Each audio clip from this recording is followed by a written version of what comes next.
Now there comes a special, woeful complication, and the deeper purpose for what I am saying to you today. When the death being suffered is a suicide. Can we understand the sharper pain of this grief? I think so, yes. Understand when we discover that the very instruments of healing themselves are blunted and compromised. Understanding, this is the first step. The community is confused by suicide, and it lacks the special ceremony for special grief. Why? Because it cannot act unconsciously here, out of instinctive tradition. And why? Well, because the suicide has implied a terrible accusation against it.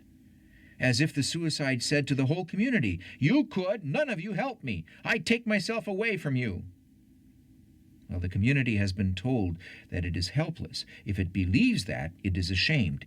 If not, it is indignant. In either case, it is terribly self-conscious, nor is it a we and an us anymore. It stumbles, and the wounded griever finds less healing there. Faith?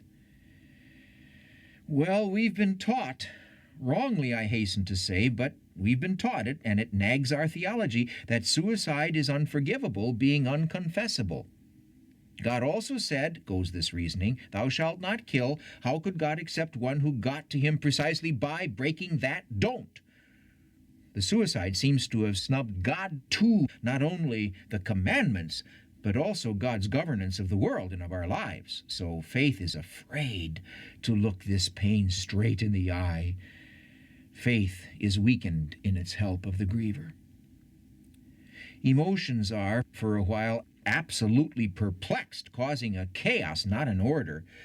Because when anger goes forth, as it should, to seek its object, someone blamable, it seizes upon the very object love had found, the one who died.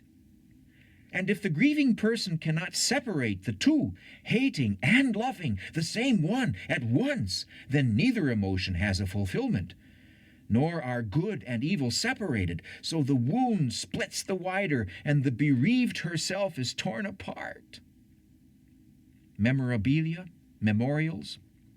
At first, every choice seems half a lie, since the most daring act, the most memorable deed, is the very one we strive to forget.